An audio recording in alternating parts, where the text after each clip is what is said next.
Sudahkah Anda bersaat teduh? Mari bersaat teduh. Shalom.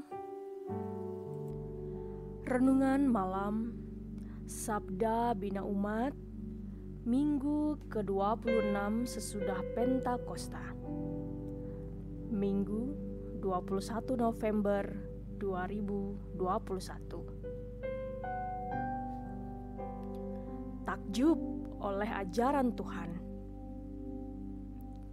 Firman Tuhan diambil dari Kisah Para Rasul 13 ayat yang keempat hingga ayat yang ke-12. Demikianlah firman Tuhan. Saulus dan Barnabas di Pulau Siprus. Oleh karena disuruh Roh Kudus, Barnabas dan Saulus berangkat ke Seleukia, dan dari situ mereka berlayar ke Siprus. Setiba di Salamis, mereka memberitakan firman Allah di dalam rumah-rumah ibadat orang Yahudi. Dan Yohanes menyertai mereka sebagai pembantu mereka. Mereka mengelilingi seluruh pulau itu sampai ke Pafos. Di situ mereka bertemu dengan seorang Yahudi bernama Bar-Yesus.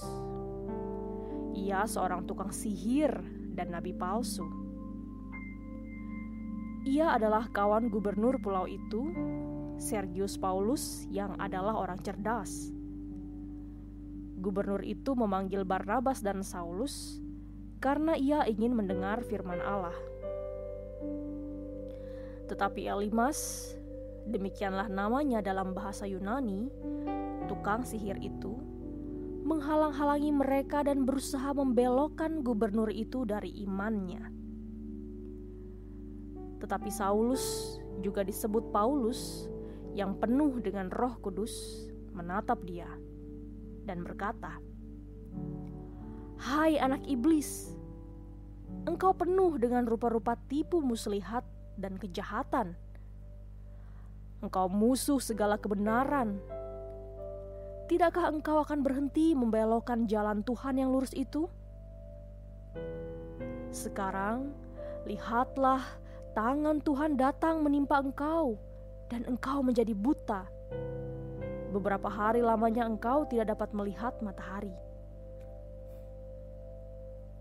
Dan seketika itu juga, orang itu merasa diliputi kabut dan gelap. Dan sampai meraba-raba ia harus mencari orang untuk menuntun dia. Melihat apa yang telah terjadi itu, percayalah gubernur itu, ia takjub oleh ajaran Tuhan. Demikianlah pembacaan firman Tuhan. Berbahagialah orang yang mendengarkan firman Tuhan, serta melakukannya dalam kehidupannya hari lepas hari. Amin.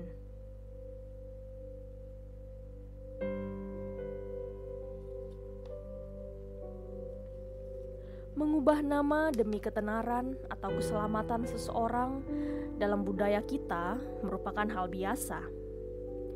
Namun, perubahan nama dari Saulus menjadi Paulus tidak dalam tujuan mencari ketenaran.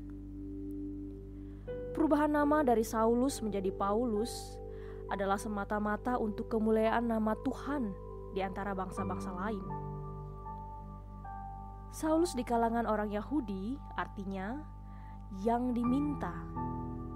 Nama itu diubah menjadi Paulus yang berbau Yunani Romawi, yang berarti yang kecil. Untuk pertama kali nama Paulus dipergunakan dalam Alkitab tercatat di Kisah Para Rasul 13 ayat 9. Ubahan nama itu dalam benak Paulus agar ia bisa lakukan langkah besar guna menggenapi percakapan antara Tuhan dan Ananias. Tuhan menghendaki Paulus menjadi alat pilihannya untuk memberitakan namanya bagi bangsa-bangsa lain, serta raja-raja dan orang-orang Israel. Lihat pada Kisah Para Rasul pasal 9 ayat yang ke-15. Kita saksikan pemenuhan rancangan Tuhan dalam percakapan dengan Ananias. Paulus menunjukkan penyertaan kuasa Tuhan dalam perjalanan pertama mengabarkan kabar baik. Ia bertemu Gubernur Siprus, Sergio Paulus yang dicintai rakyatnya, seorang yang cerdas dan ingin mendengar firman Allah.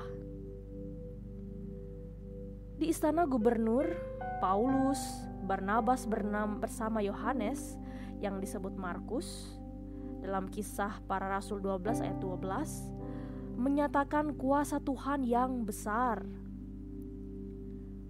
Kuasanya yang membuat Sergio Paulus terheran-heran karena perbuatan ajaib dan takjub pada ajaran Tuhan yang dibawa oleh 3 kawan sekerja Allah. Sekarang, dalam ruang dan waktu saat ini, setiap anak Tuhan yang berada di sekeliling para penguasa dan pejabat yang tinggi sampai yang rendah kedudukannya, patutlah mengimani bahwa Allah pun sedang memakai saudara. Allah memakai saudara untuk menaklukkan rupa-rupa tipu muslihat dan kejahatan. Serta tetaplah bila diminta atau tidak diminta, nyatakan hikmat Allah, yaitu firman-Nya bagi mereka yang berkuasa, sehingga mereka takjub dan percaya Allah. Demikianlah perenungan firman pada malam hari ini. Kiranya Tuhan menyertai saudara seiman kita yang bekerja di lembaga pemerintahan. Lindungilah mereka dari segala yang jahat.